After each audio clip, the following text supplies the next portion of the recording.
आज जब मैं समुद्र तल से लगभग 11,759 फीट की ऊंचाई पर यहाँ इस पवित्र तीर्थ स्थल पर मौजूद हूँ, तब मैं आपको केदारनाथ की कहानी भी बताना चाहता हूँ। और ये कहानी है वर्ष 2013 की, जब यहाँ बहुत जबरदस्त बाढ़ आई थी। और अगर आज मैंने आपको वो बाढ़ की कहानी न बताई तो आज की कहानी अधूरी रह जाएगी। ये एक ऐसी त्रासदी थी जिसमें ग्लेशियर के टूटने से हजारों लोग मारे गए और इस आपदा ने केदारनाथ घाटी को भी पूरी तरह उजाड़ कर रख दिया था और पहाड़ों में धसी बड़ी बड़ी चट्टानें भी तब टूटकर बिखरने लगी थी। लेकिन इतनी भयानक त्रासदी में भी केदारनाथ के इस मंदिर को कुछ नहीं हुआ था और ये एक चमत्कार ही था जिसे लोग आज भी याद करते हैं। और मैं भी जब यहाँ पर मौजूद हूँ तो मैं इस अदृश्य शक्ति को खुद महसूस कर पा रहा हूँ कि इतने कठिन समय में भी ये मंदिर कैसे अपनी जगह अड़िग खड़ा रहा। एक और बात जो मैंने यहाँ दिल से महसूस की है वो है एक्टर सुशांत सिंह राजपूत की केदारनाथ से जुड़ी हुई यादें। तो ये दो यादें आज मेरे दिमाग में हैं जब मैं यहाँ पर आया। एक 2013 की त्रासदी और दूसरा सुशांत सिंह राजपूत की केदारनाथ फिल्म।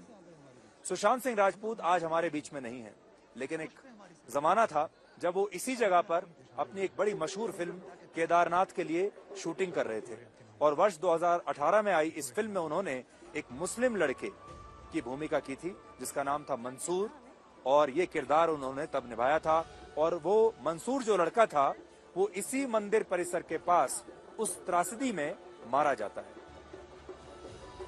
मुझे लगा कि सुशांत सिंह राजपूत को याद करने के लिए आज इससे अच्छी जगह कोई और नहीं हो सकती, क्योंकि सुशांत शिव भक्त भी थे और सुशांत इस मंदिर से भी बहुत जुड़े हुए थे और शायद इसीलिए उन्होंने केदारनाथ नाम की ये फिल्म भी की थी। आपको याद होगा उस फिल्म में केदारनाथ में सुशांत सिंह ने एक पिट्ठू यानी कंडी वाले की भूमिका अदा की थी और आज मेरे साथ वही कंडी वाले हैं। आप अगर उस फिल्म में देखेंगे तो पीछे ये एक टोकरी लगाकर चलते हैं इस तरह, और इसमें एक इंसान पूरा की पूरा बैठ जाता है और फिर ये उसे लेकर किलोमीटरों तक, 22 किलोमीटर 1.5 क्विंटल तक लेके जाएंगे इसको नीचे। इसको तुम 22 किलोमीटर तक किसी को बैठा के लेकर जाओगे? 1.5 क्विंटल तक। 1.5 क्विंटल तक। हम नेपाल से। तुम नेपाल से हो? हाँ, और आप रोज ऐसा करते हो? आपने सुशांत की फिल्म देखी थी? उसने आप ही की आपका रोल किया था उसमें, है ना? अच्छा लगा आपको? घोड़ा पकड़ की थी, घोड़ा ने ऊपर की थी, घोड़ा का थी। तो ये वो कंडी कहलाती है। आज के जमाने में भी लोग इस पर बैठकर, एक इंसान ही इंसान के कंधे पर बैठकर आज भी जाता है। तो ये भी एक अजीब सी बात है। हमारे बख्शा यार किसी तो आज इसीलिए सुशांत सिंह राजपूत यहाँ मुझे याद आ गए। उत्तराखंड में जो 4 धाम की यात्रा होती है उसमें एक धाम केदारनाथ का है और ये धाम देश में स्थित 12 ज्योतिर्लिंगों में से एक है और ये भारत में करोड़ों हिंदुओं की आस्था का केंद्र है। ऐसी मान्यता है कि केदारनाथ ज्योतिर्लिंग की स्थापना का ऐतिहासिक आधार तब निर्मित हुआ जब एक दिन हिमालय के केदार श्रृंग पर भगवान विष्णु के अवतार नर और नारायण तप कर रहे थे और उनकी तपस्या से भगवान शिव बहुत प्रसन्न हुए और उन्होंने उन्हें दर्शन दिए।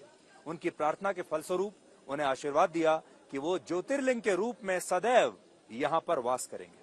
इसके अलावा मंदिर के बाहर भगवान शिव के वाहन के रूप में जो नंदी बैल विराजमान है उनकी कहानी भी शायद आप नहीं जानते होंगे।